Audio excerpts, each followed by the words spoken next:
Hey everybody, welcome back to another episode of the Shoot Edit Post podcast. I'm your host Denzel, joined by my wife.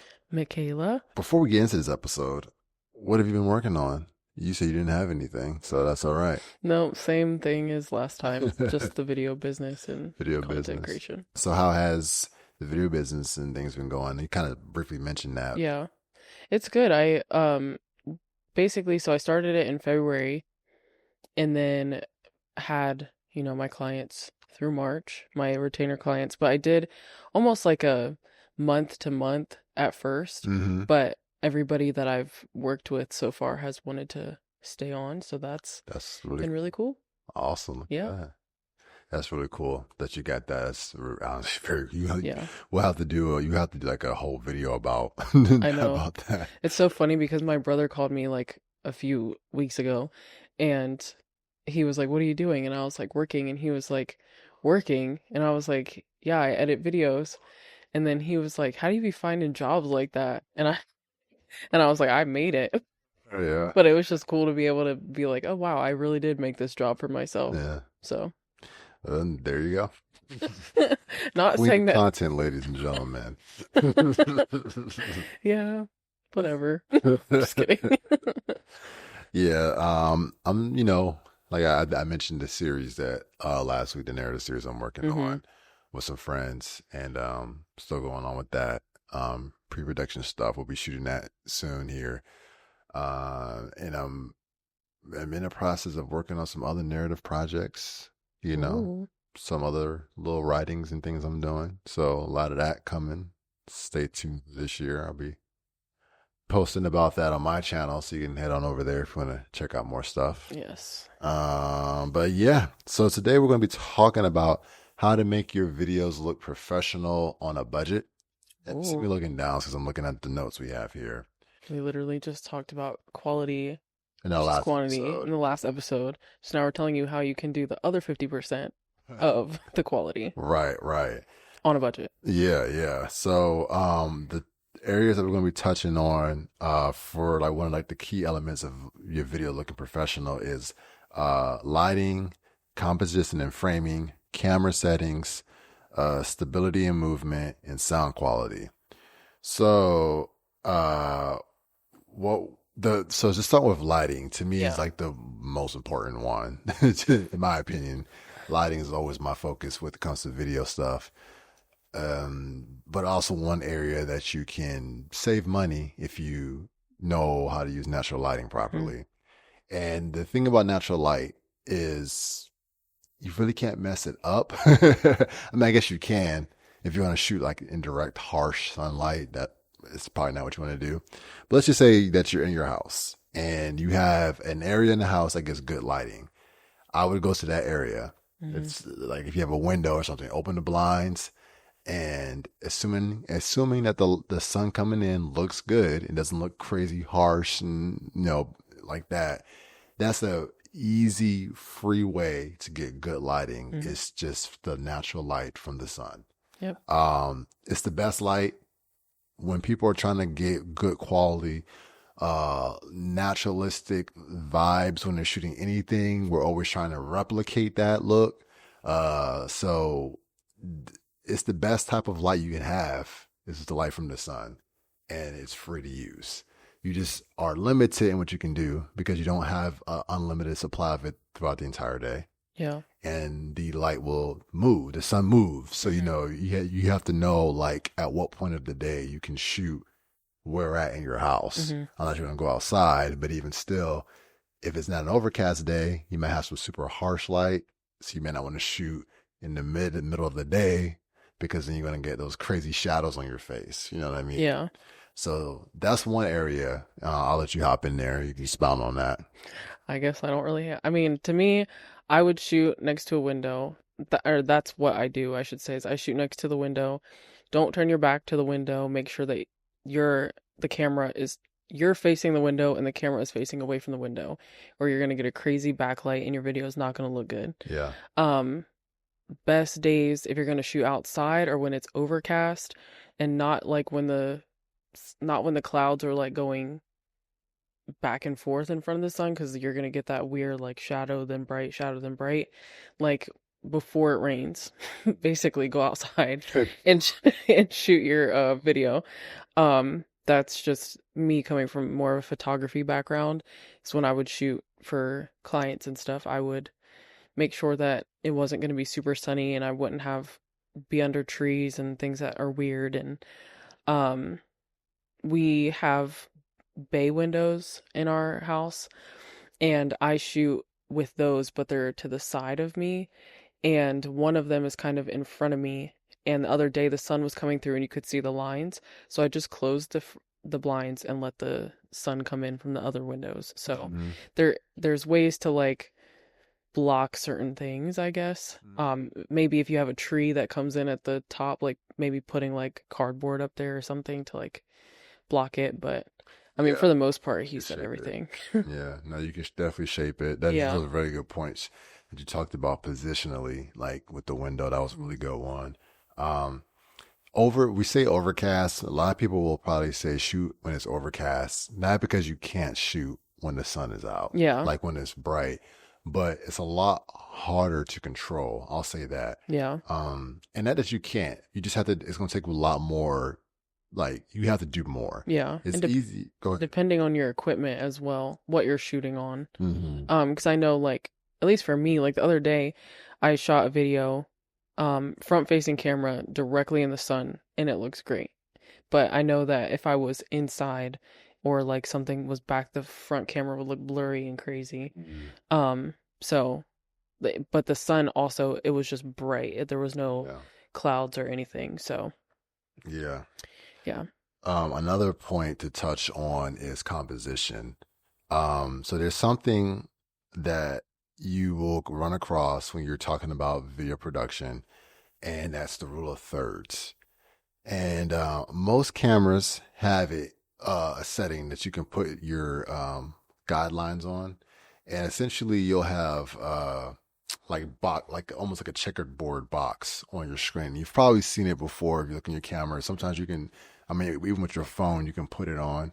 And it probably will say grid or lines or something to that degree. Those help you to position things. So you want to. A lot of times you hear people say like if you're like framing something, you want to get it on one of the thirds. You don't have to do that, but it's just a good rule of thumb to help your your video look good. So, like for instance, on this video, me and Mikayla are both on one of those thirds. Yeah. She's on, I guess I'm not gonna try What, to. just on one third. So there's like if you were to draw like line, and then a line across and a line across this way, we both would be on one of the thirds. Basically, the rule of thirds helps you to be even. Rule of thirds also is cool for stylistic choices because I don't know who watches Severance, but there was a shot and I really liked the shot. And they had the one of the actors all the way on one side of the rule of thirds and everything else was like empty, but it was very like stylistic and I just liked how it looked. So it helps you with style as well, but I feel like the most that the biggest thing for the rule of thirds is that it's going to help your videos look even. To making sure that you're in that. So if you're by yourself, putting yourself right in the middle of the two Yeah, thirds, yeah, you'd be right in in the middle between of the us. frame, Yeah. basically. Yep. So that's a good Great point. space. I know our dog makes another appearance for 2 episodes in a row. Yeah. With recording, again, depending on your equipment, it's better not to zoom in. Or I should say for like for iPhone or like cheaper equipment, I think that it's better also to not zoom in instead of just getting closer. Like I would get closer to your camera than to like zoom in and out. Because especially on iPhone, the quality of the two times in isn't as good as it is just at one Hmm. times. Yeah, you're just saying don't do like a digital zoom. Hmm. Actually, physically move the camera because it's just going to look better that way. Or Yeah. move yourself closer to the camera. Right. Don't like pinch and zoom. Hmm. You don't have to. Yeah. Don't do it. Yeah.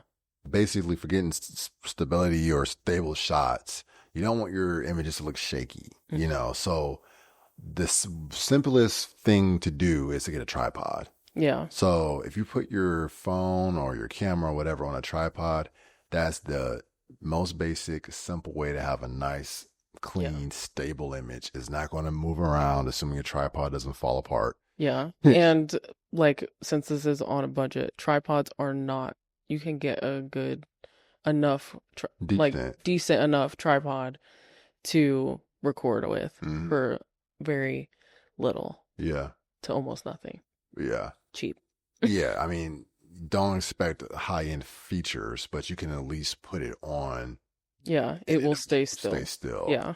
Um, just be careful with weight. It just depends on how heavy your camera is. But if you're looking for a budget tripod that's below $100, I'm assuming your camera's probably not that heavy. Yeah. So, Or you're using your phone. or you're using your phone. Depending on what type of content you're doing, will depend on what type of stabilization you're looking to do. Hmm. So, if you really just don't have the money for a tripod, you could stack stuff up on books. I've done that one Yeah. a bunch of times. Yeah, get creative with that one if you have a phone too, because you got to make your phone. It gets tedious, but Yeah. you can stack books. If you have a camera, put it on it. You know, you can do that. I've done that kind of thing before, but it's better to have a Doing that. tripod. Yeah, the tripod's definitely the best option, but if you're really like he said, you just can't Mhm. afford a tripod, um, putting it like on books or like the other day I just set it on the counter and put my water bottle behind Oh, okay. and just like put it up next to there. So, um, there's a lot of ways you can just put your phone up and Yeah. camera up, but I mean, it also depends on the type of content I think you're also trying to make too. Yeah. Like if you're trying to make more cinematic, cool shots, trying to stack it on something is kind of you have what you have. Yeah. Now, if you're doing cinematic cool shots and you want to have movement, like let's say you're getting B-roll shots, you can put your camera. I wouldn't do this on my phone, but you can put a camera on some books and slide them across the table. I've done that before to create like a dolly effect. Oh, look at you. Like, yeah, I've been doing this for 18 years. You do all types of crazy stuff. 18 years. Yeah, That sounds doing so video production crazy. for 18 years. Wow. Started when I was young. It's crazy when somebody says like, "Oh, I've been doing this for 20 years," and you're like, "Dang, wow, 20 years ago." That is a kind of accurate for me. You said that's what for you? Like accurate. I Almost like for nails, yeah. I can say that I've been doing my own nails for 20 years. Okay, yeah. Like that's crazy. I Yeah, mean, I was 9, but yeah, I still was doing it, so it's yeah, just crazy, but that's just yeah. off topic.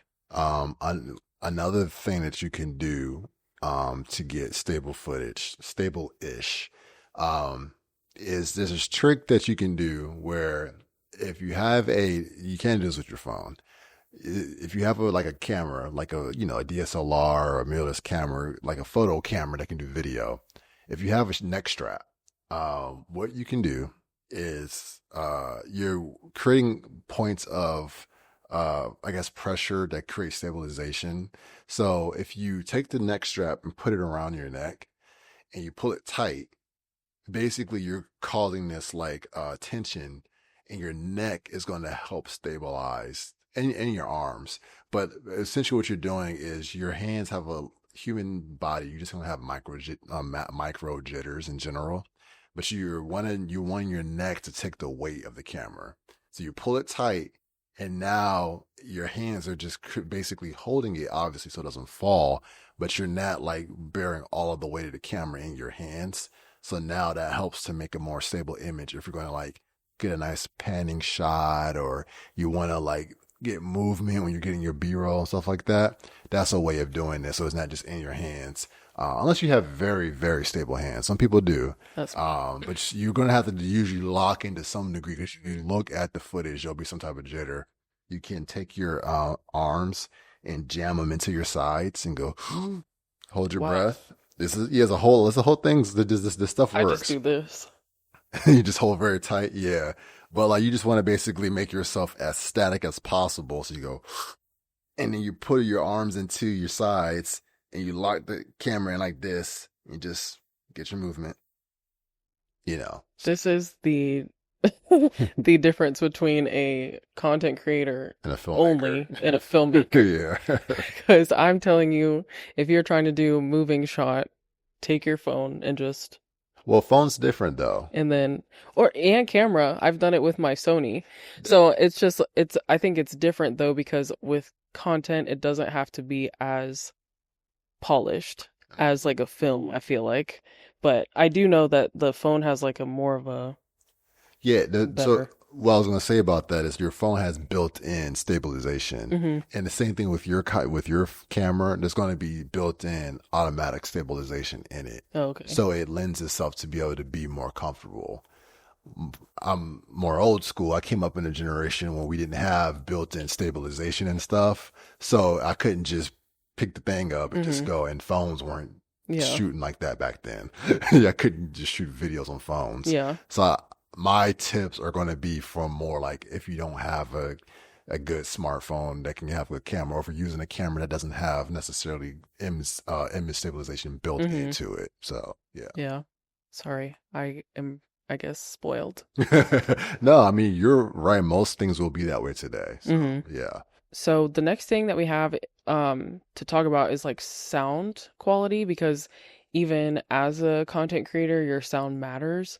I don't think that a lot of people put that much effort into it, but I think that at there is like a level of quality of sound that you should have. yeah, And the easiest way to get like better quality without you having to go buy something new, assuming that you already have a smartphone that you should have as a content creator. yeah, Um, you can just use the voice memos on your phone yeah. and just record straight, hold it up to your mouth and record straight to there. If you have no other options, Yeah, if you have yes. no other option. And that's, that's like for just different types of content. But I would say if you're standing far away from your camera, like we're kind of far from the camera for the podcast, Yeah, we have mics up right. to our face so you're not hearing the little noises and things that are like happening. Yeah. If hearing all that room noise Yeah. and us being that far from the camera, it wouldn't sound good. Yeah, exactly. Super echoey and all Yeah. the things. So, The closer you can have your audio recording device to your mouth, the better. yeah, right. Another thing that I think for content, more for aesthetics, I feel like, but I think it does work, just for better sound quality are those little like mics. I don't know what they're called. You talking about lapel mics?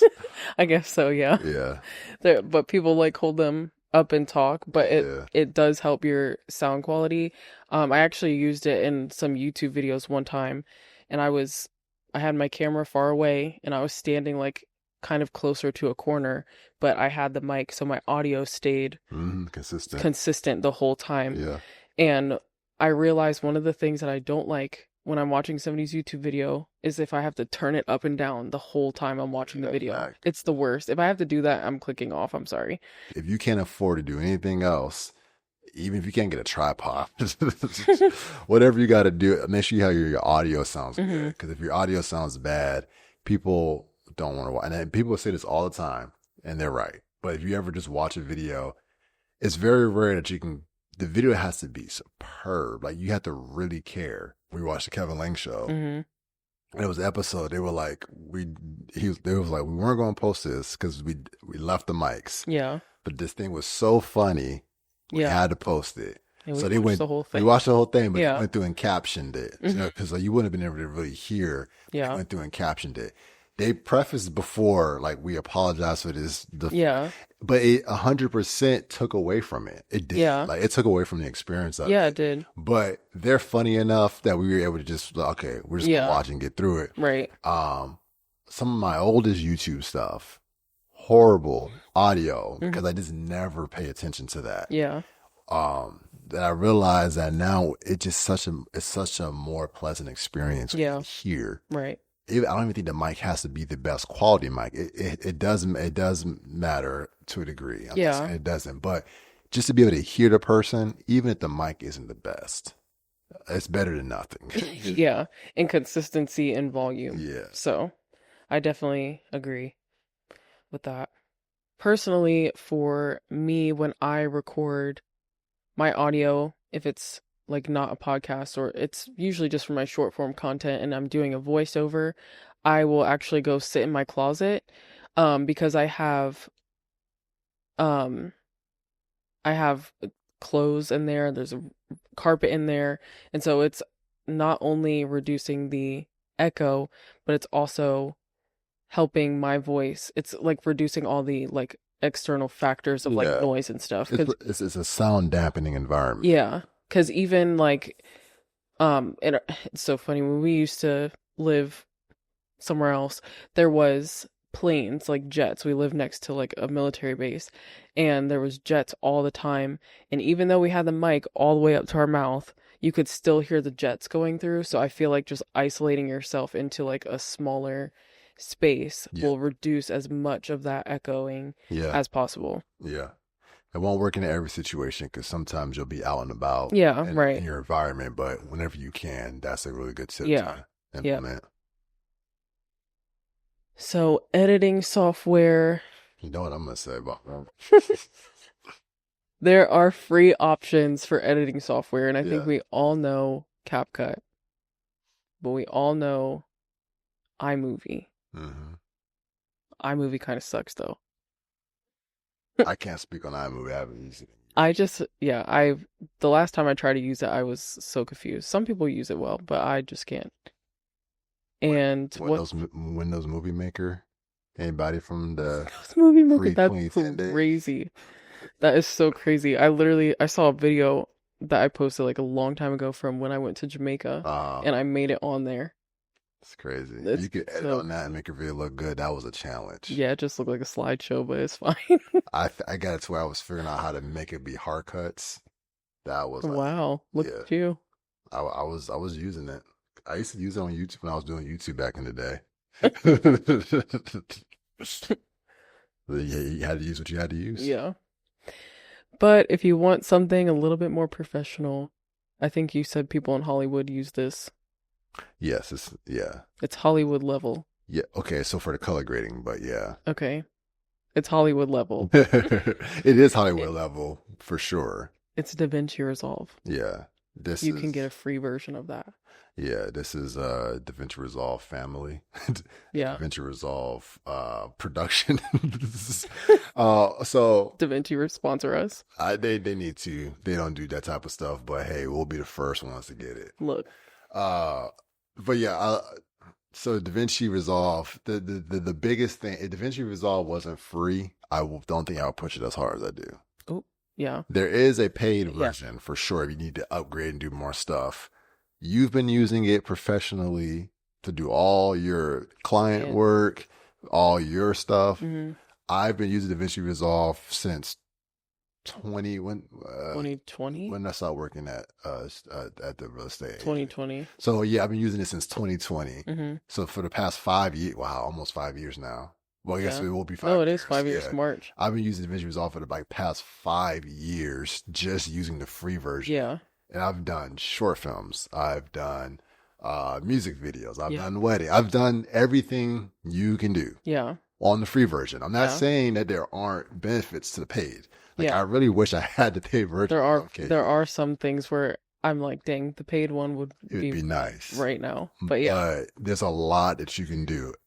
I don't see most people going past what I've done with Mm-hmm. it. Because I'm just saying, I'm just in terms of technical stuff, Yeah. I'm probably a lot on the more extreme than what most content creators are because I have the filmmaker background. Yeah. And I edit for a living. Yeah. So, And I edit for just content creators. yeah. And that it's like almost, it feels almost like too much for like, oh, I'm just editing Yeah. this video, that's it.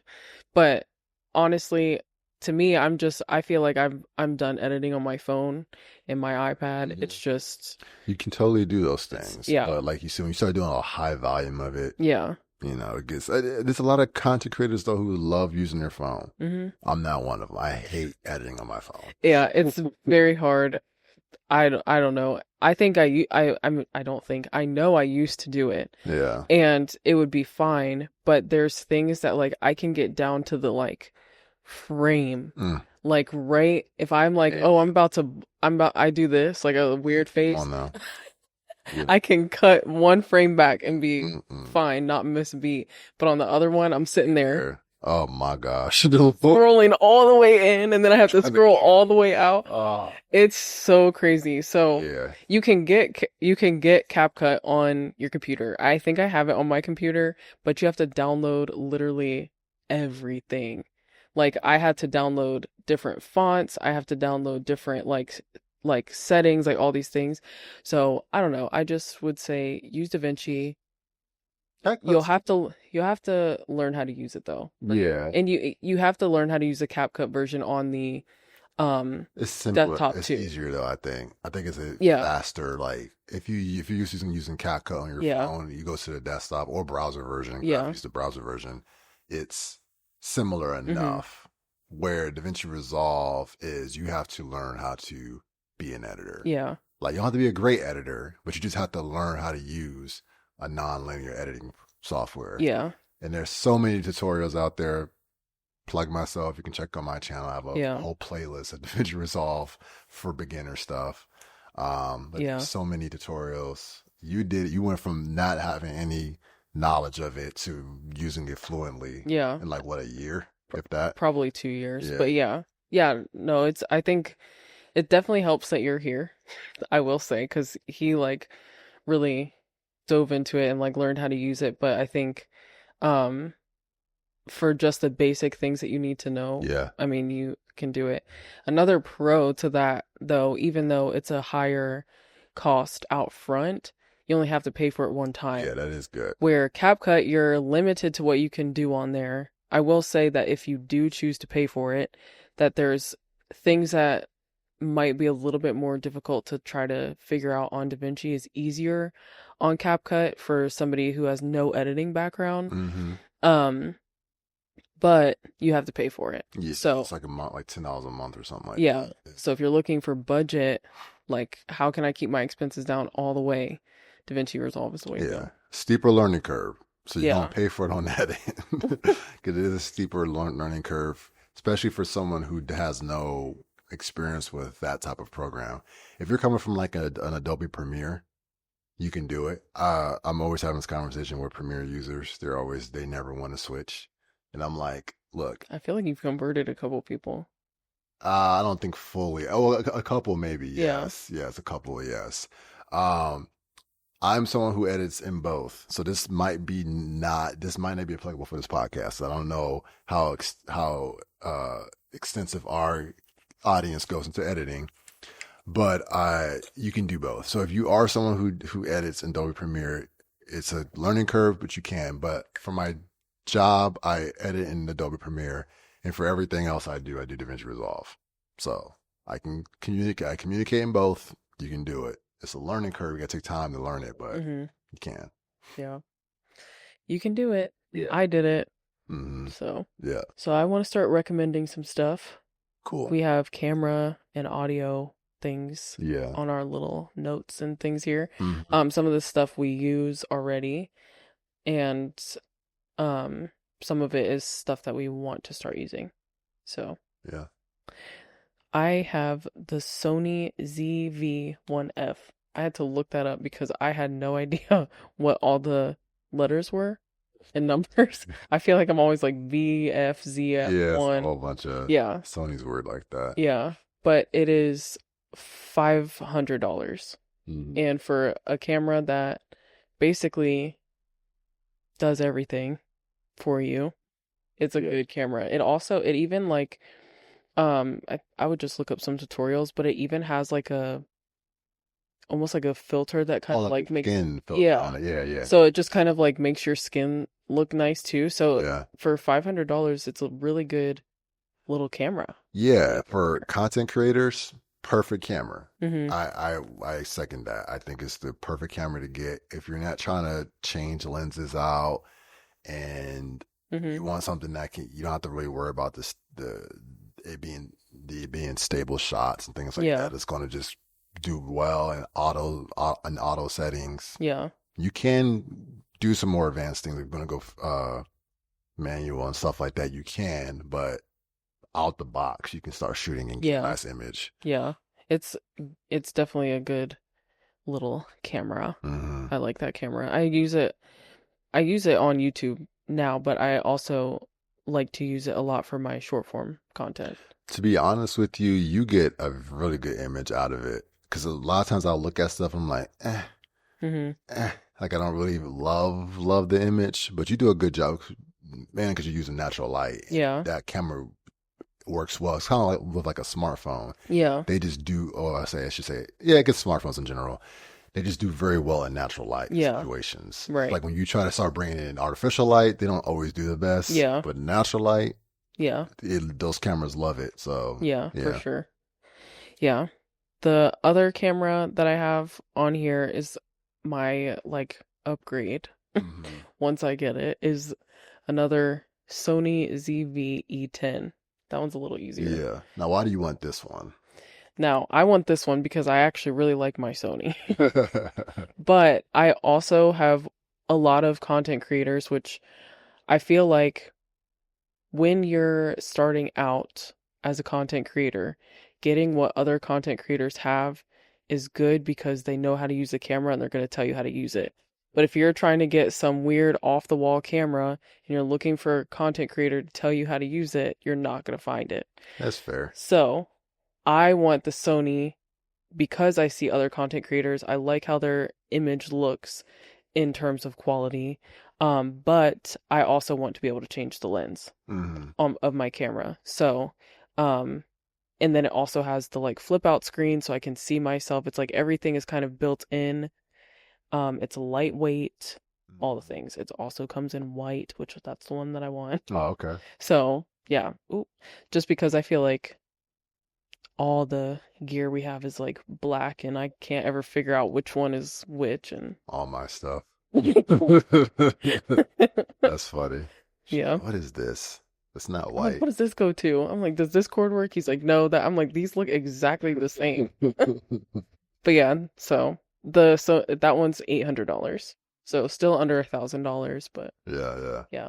No, that's cool. Um, I think those cameras you suggested are very good Hmm. because I mean, for content creators, I don't need to start going to cameras I want. Just think of how I said weird off the wall cameras that nobody knows about. That's not true. Well, The people know about it, but I'm saying content average creators. content I was creators. saying Yeah. average I know what you're content saying. Yeah, creator. not the filmmaking community. A Yeah. whole different thing. People Start a filmmaking podcast. people say, "Oh, this is my favorite content creator," and they comment on their thing. They're like, "What camera do you use?" And so then they make a video about it. But Ask me and it's like, oh yeah, like ask me what camera I want to be using and stuff like that. It'd be like, oh yeah, you're gonna drop about $10,000 and then yeah, another 20 grand for this lens. see, and that's not budget. It's not budget, yeah. That's another car. Yeah, it's another car. But yeah, which is totally fine. But he's a filmmaker, so Right, right. Sony definitely is a good brand. It's very popular. A lot of people have it. So for just alone what you're saying for searchability hmm. and finding other people to use it if you want to find tutorials and things, Sony's a good one to go with. Yeah. Another one that has good like uh entry level cameras or cameras geared towards content creators would be Canon. And they have a camera. I guess we can link that below in this description, the Hmm. description of this video, and on the podcast, we'll link it. But Canon has basically the what I would say is similar or the equivalent to the one that I don't remember the name of it. This is the The ZV E10. E10. Yeah, Canon has a camera that's basically Hmm. in the same like family of that, but Yeah. just under Canon's brand. Yeah. So And it's $100 cheaper, just so you know. Sony's $100 cheaper. No, Canon. Canon is okay. So Canon is a solid brand. Same kind of thing with Sony. You're going to be able to get a lot of tutorials and videos.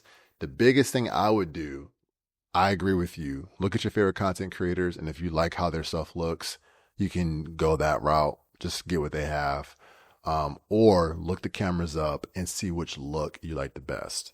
Again, this is with a caveat because everyone can mess with their stuff Hmm. and their settings a little bit differently. Yeah. but try to find videos that's going to show you things like the what it looks like in auto and out the box. And you say, okay, I just really like the way this looks. It's a Mm. lot of factors. I hate to oversimplify this, and it bugs me to my core to oversimplify this because there's so many factors. It's not just about the camera. There's the lens, there's the settings, there's the way the person is color grading and messing with stuff in post. There's so many factors that go into creating a look. Yeah. Um, but But that's why I said that's why I would suggest if you're starting off, you have no idea, you've never owned a camera in your life. yeah, The Sony ZV-1F is probably the best because good. Yeah, even within that camera, there's like, I don't know, you probably know the better term for it, but filters. So like you can change your look. I profiles. think it's called creative look. I think that's exactly what it's Yeah, called on the camera. or picture profiles. But yeah, Yeah. But you can like change it within there. So like he was talking about color grading and everything. So if you're really like, oh, I want my stuff to look a certain way, yeah, you can do it in camera. camera. Yeah, So it is like a hard thing to like oversimplify, and because you know a lot more, I guess, yeah, stuff where when it comes to cameras for video, um, it's harder, but right. I think that's what I would suggest just because of the affordability and what it can do for you. I think it's just going to be a good camera for you. So another thing we have up here is affordable mics and lighting gear. So you want to touch on some of the things that we have down here? Yeah.